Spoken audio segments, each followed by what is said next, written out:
So my daughter Emma came home one year with 19 types of mint, and I thought, oh no, like this is going to take over the whole garden. So we agreed on a mint container garden. And it looked really nice because some were variegated with white and green, some were yellow and green, and we had all these different potted mints.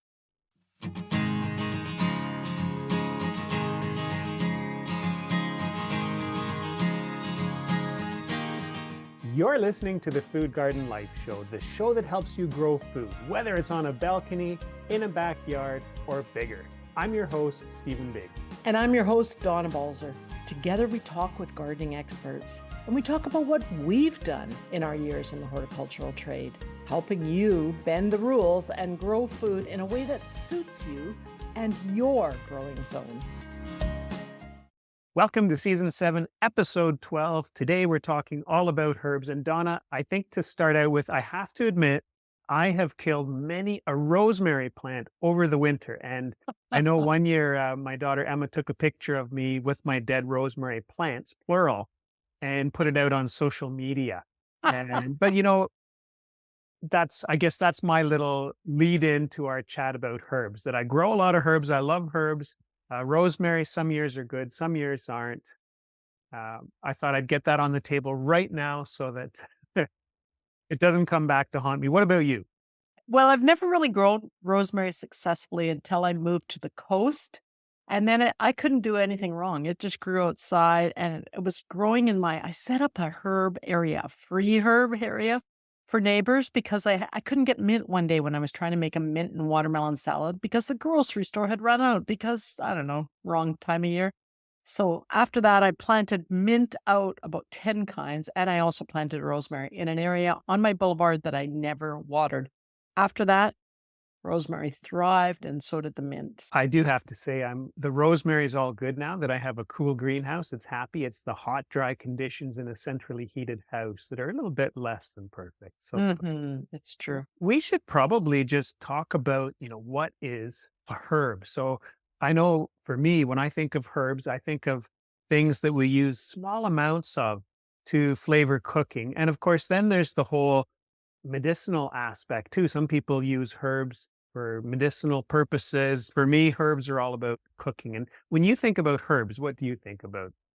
Like you, I use it as both a cooking plant, something that I can flavor with, or I use it medicinally. And I did use it medicinally. I don't know if you want to hear about that. My granddaughter talked me into making a potion for our hands. We had to buy lanolin and almond oil. It must have been $100 worth of ingredients, special bottles.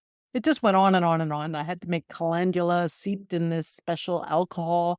So, of course, I had to use vodka. I mean, these things take a long time. It was the worst hand lotion you can ever imagine. It was just terrible. I got right out of the business of making $100 a bottle hand cream. It was just ridiculous. So I stick to cooking with herbs. I stick to salads. I stick to easy things. So we're on the same page there. Mm-hmm.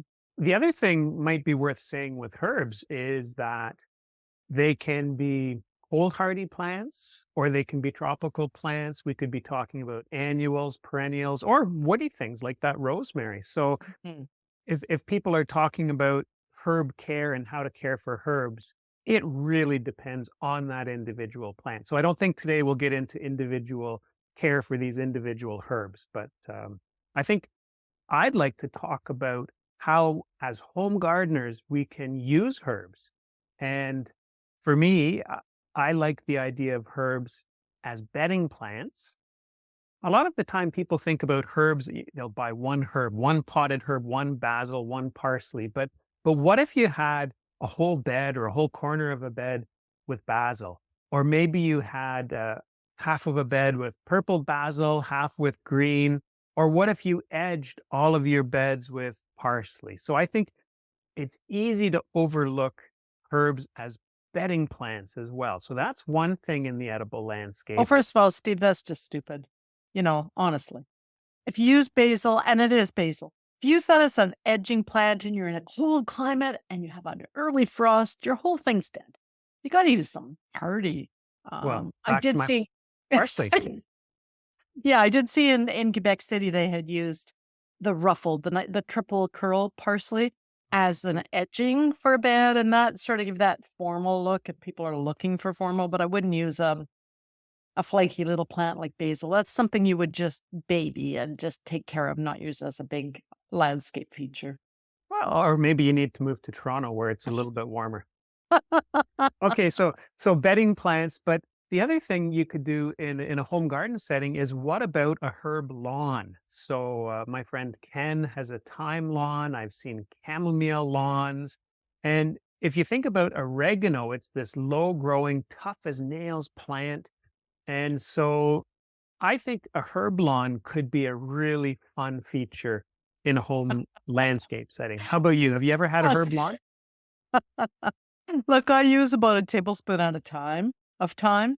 I'm not gonna have a whole lawn of it, because what I found, even if you use something super hardy like junipers, there's always one dandelion that comes up in the middle, or one quackgrass, or something that ruins the symmetry of that beautiful lawn. So I'm not into maintenance. I don't wanna do a lot of extra maintenance, so I don't want a lawn made of that. If I'm gonna have a lawn, it's something helpful husband can mow, then I don't even have to think about it. If it's something I'm looking after, I want something Mm. simple, and I wouldn't make a lawn out of herbs for sure. So I haven't sold you on the bedding plants with herbs. I haven't sold you on the lawn. What about think about herbs as an edging? So in a previous house, I took out my whole driveway and I made this big garden with a pathway through it. And what I did is I edged this pathway with lavender.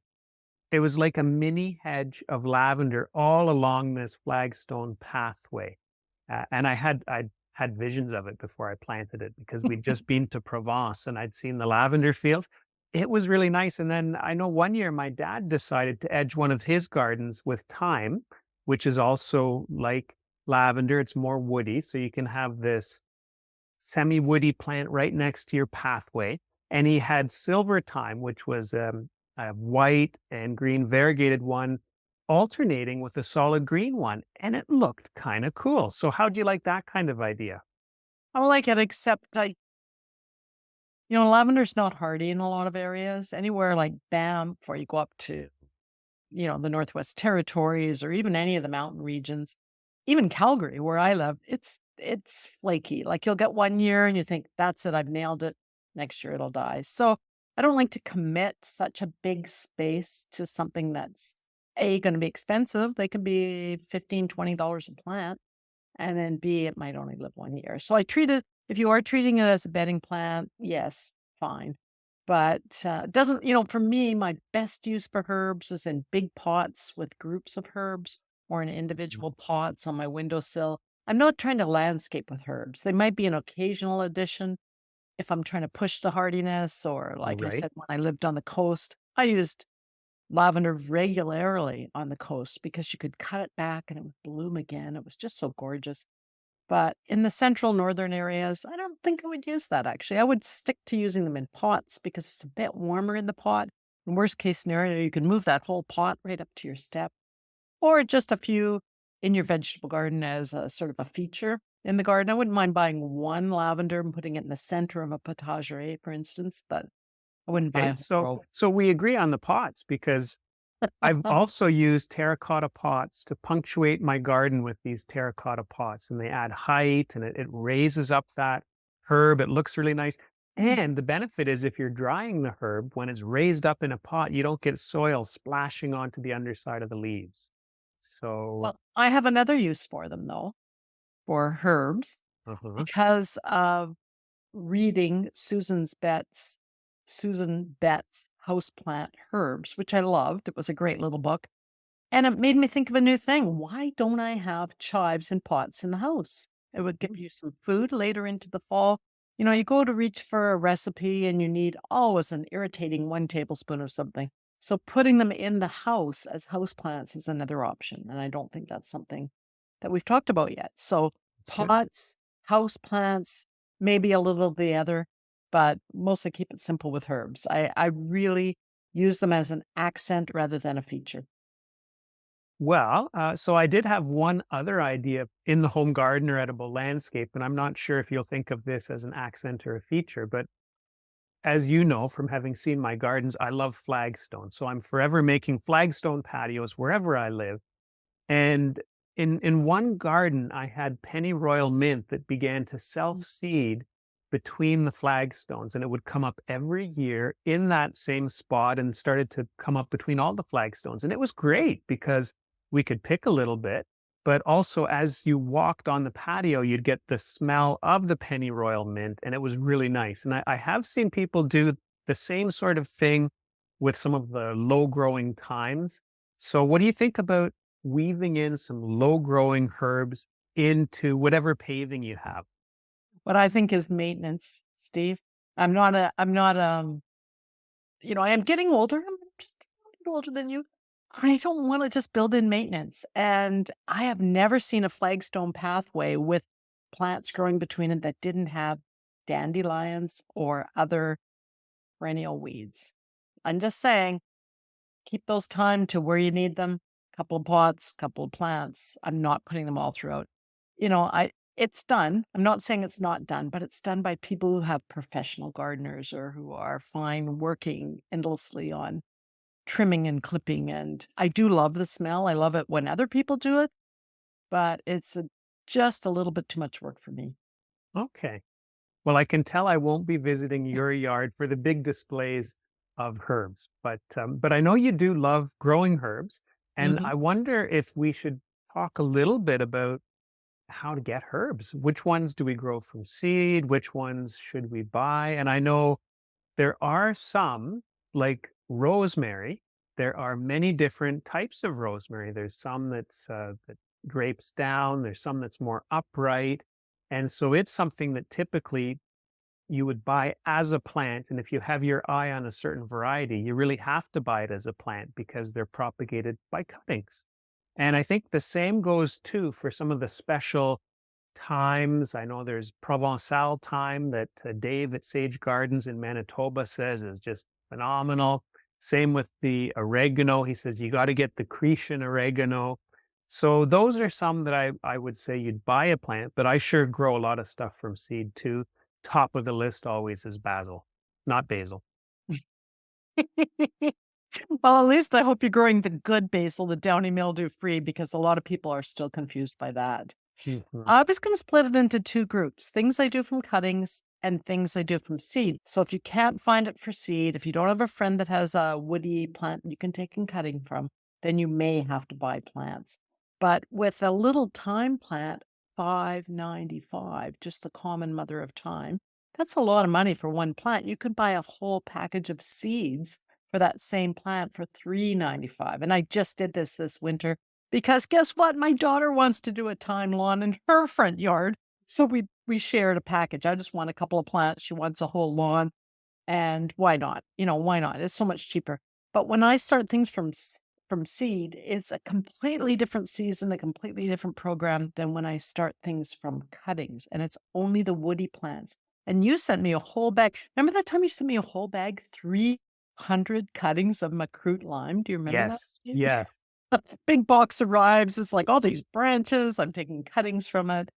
I found it a bit tricky to grow. I dipped them immediately. I cut them into little bite-sized pieces because I didn't want big clippings. I put them into little, maybe 6-inch, 15-centimeter pieces, dipped them in the rooting hormone, put them into soil, put probably 10 or 20 cuttings in each little pot of soil, wrapped it with plastic to keep the humidity at 100%, put it over heat, watered it, of course, and I did get about 10% of them. So I had about 30 plants. And the 30 plants are amazing. They're large. I saw some in some other people's houses recently. People are using them as a house plant. Just to repeat, this is called sometimes the Thai lime or the macroot lime. Cat It's a ear lime is woody, the old name. yeah, Yeah. people don't like that word, though. I've been harassed for saying that word. So I call it other things, but it's all the same. What you do is you just use a single leaf when you're making rice. It gives the flavor, the essence of Thai food right there in that lime. So I use it for that, just a single leaf at a time. But I also use bay leaf the same way. I take all my cuttings of bay leaf. Sometimes it can take almost a year to root, but it's such a gorgeous plant to have as a house plant, unless you're in a really mild climate. And the third one was rosemary. So those are the three woodies that I do as cuttings. Everything else is seed. except for, as you mentioned, the occasional rare plant that we have to buy and pay that little extra for. But don't be buying those common things like mother of time. Seeds are cheap. Seeds are cheap, or a lot of them, things like thyme, like oregano. If your family or friends have some, you can divide the clump as well. Coming up, talking about some favorite herbs, both exotics and annuals, as well as more thoughts about adding herbs into a landscape. That's coming up in just a moment.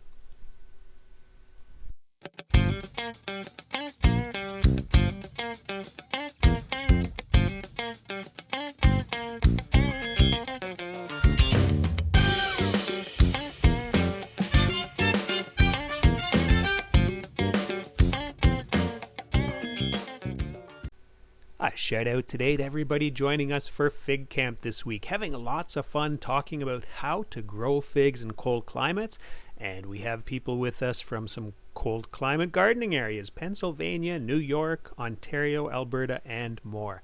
This is our live online camp. It's once a year, but we are running an evening session this year too. We're trying out an evening session in April, so if you missed out this time around, we have one coming up, and you can find out more about Fig Camp at foodgardenlife.com. Some new content at foodgardenlife.com. We have a new article about how to grow raspberries in home gardens, also a recent article about growing edible flowers. That's at foodgardenlife.com.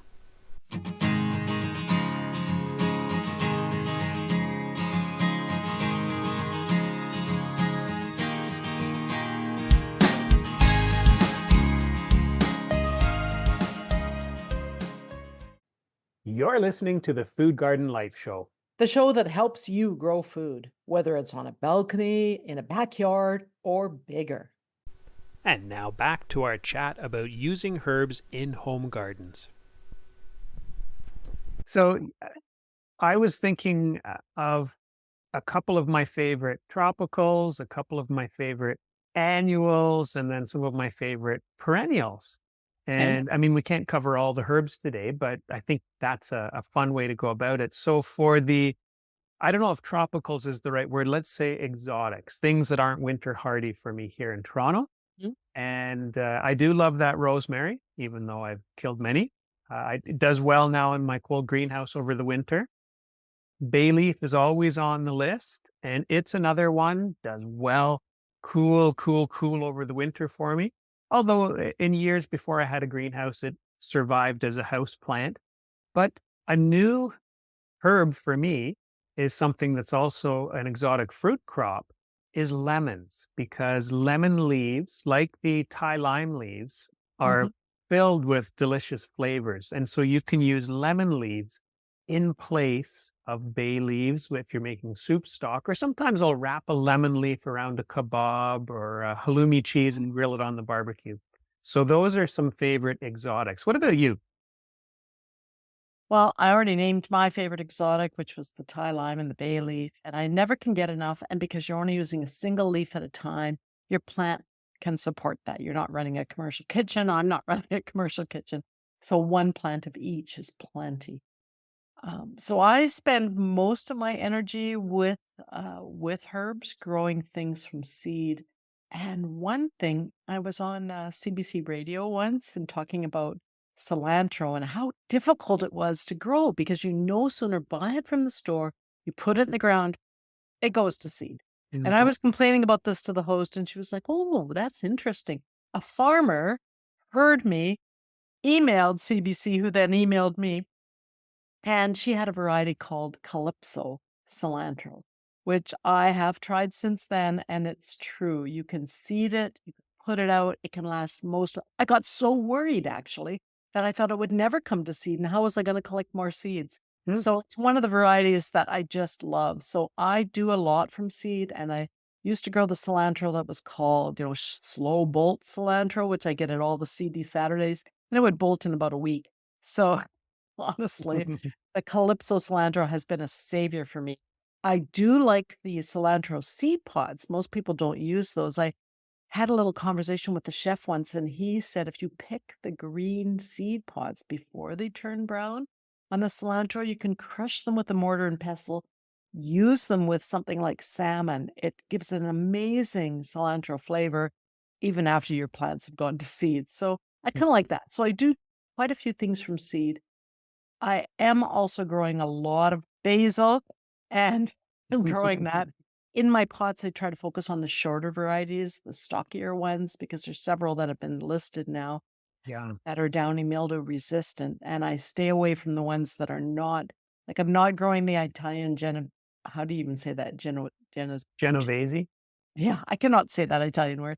So the basil and the cilantro that you're talking about, those are annuals, and I think I've got a couple that I'll add to our list of annuals. And a favorite for me is dill. I love dill.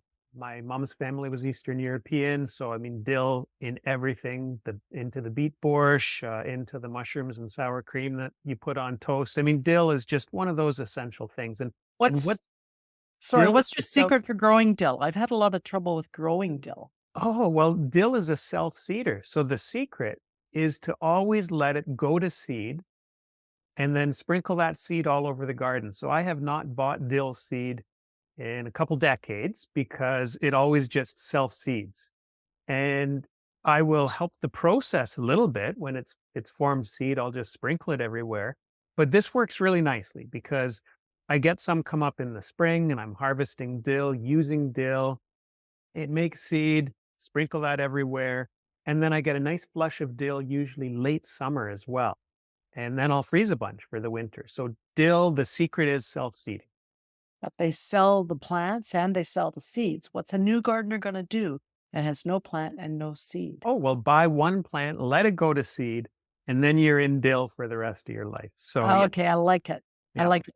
That's a So good. it's an annual. And then the other one is borage. And I don't know if I should throw it in as a herb or an edible flower, but anyway, people often think of borage as a herb, and it is a self seeder too. So if you don't know borage, it's actually a commercial oil seed. I think they grow some in southern Manitoba as a specialty crop. They crush the seed for borage oil, but it's got this edible flower that is a shade of blue that you won't find anywhere else in the garden. So it's really fun. The flowers taste a little bit like cucumber, is how I describe it.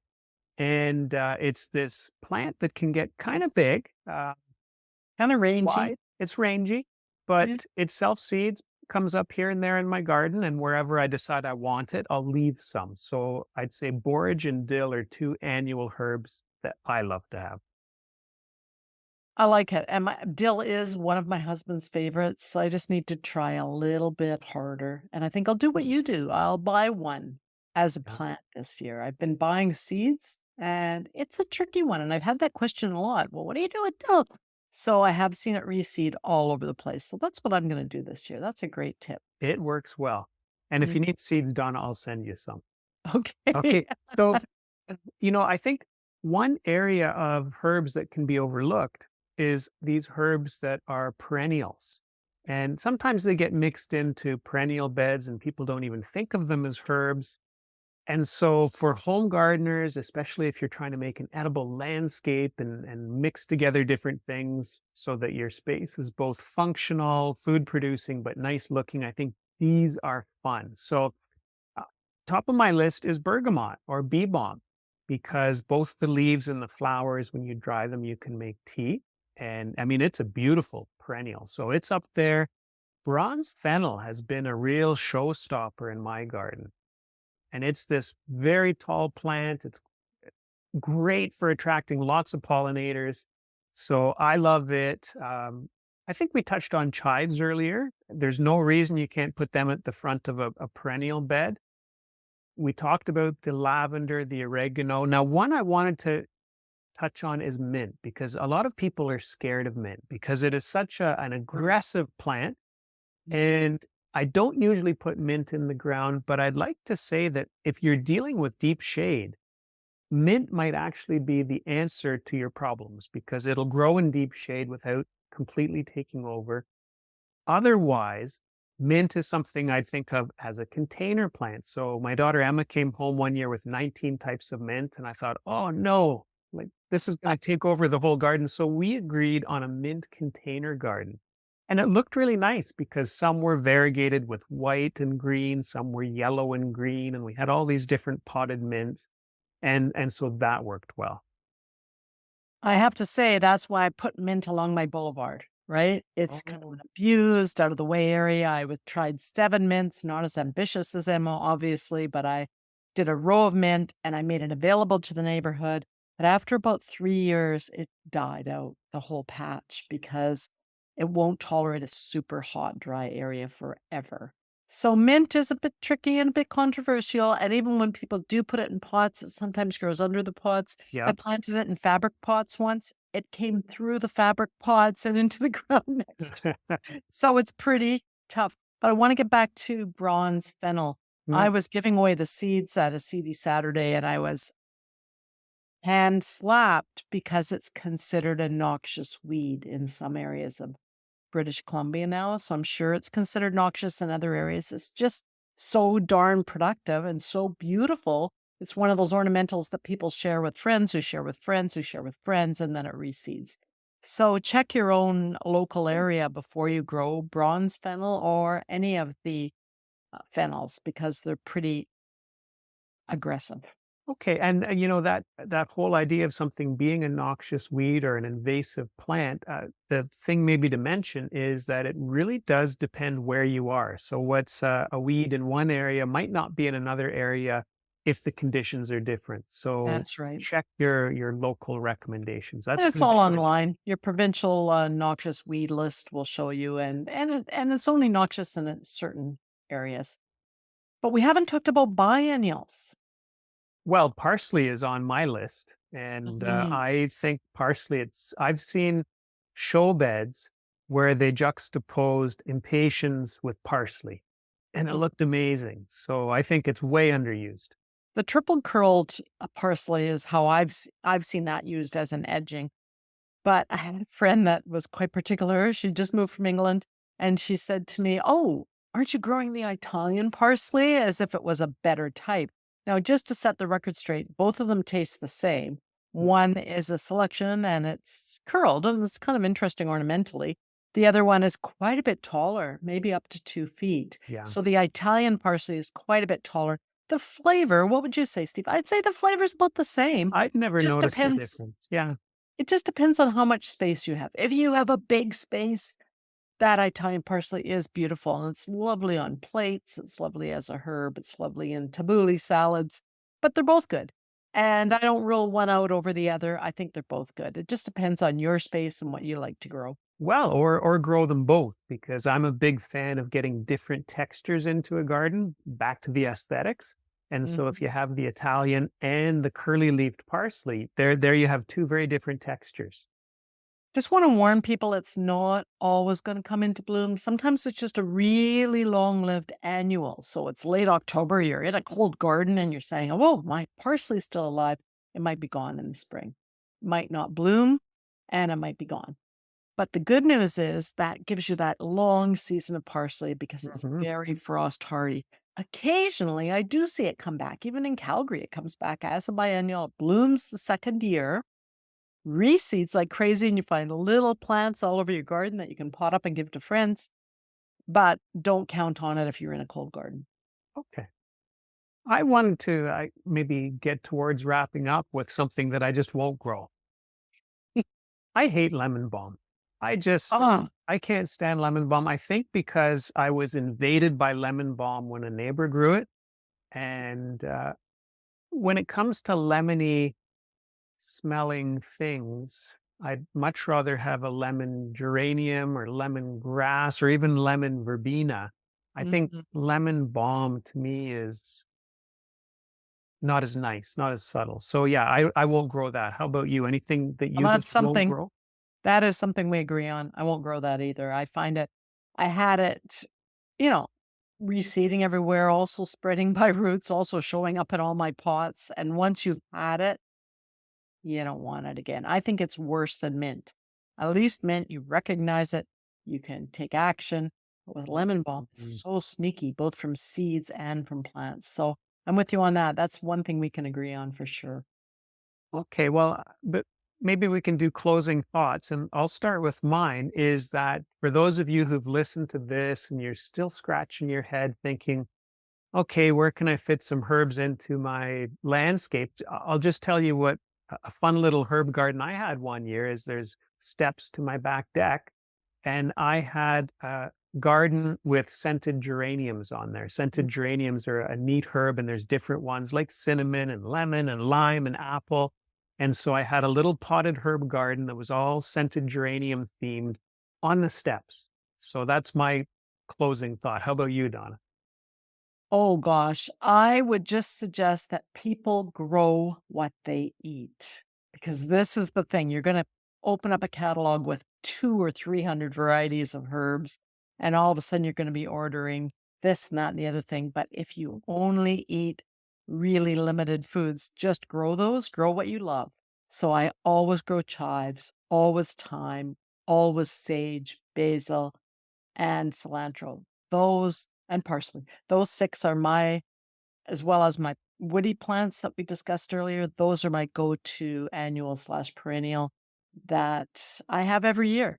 And if they don't come back, I'll start a few more from seed or buy a few more because you know what you cook. Everyone cooks slightly different and they need Mhm. slightly different foods. But once you've had your own chive plant, you can use the flowers, you can use the leaves, you can go out in a moment's notice and pick what you need. You'll just never go back to having to buy those little plastic packages of 5 leaves of chives. You got a big plant there, and as you said, it works beautifully into a landscape. So figure out what you need, what you want, and then grow that. Okay. Well, that was fun talking about herbs, Donna. Thank you. We'll see you next week, and I will be sending some dill seed your way. Thank you. All right. We'd love it if you drop by to say hi online at foodgardenlife.com. We have articles about growing fruit, veg, using your homegrown produce, also about growing figs and lemons in cold climates. So say hi. Tell us the topics that would help you grow more of your own. While you're at foodgardenlife.com, also grab our free newsletter. Subscribers get the subscriber only cold climate fig guide and small space food gardening tip sheet. And you can head over to my website and grab my really cool printable PDF for a seed packet. You can personalize it for each type of seeds that you save. DonnaBalzer.com. Have a look. You're listening to the Food Garden Life Show. I'm Stephen Biggs. And I'm Donna Balzer, here to help you grow.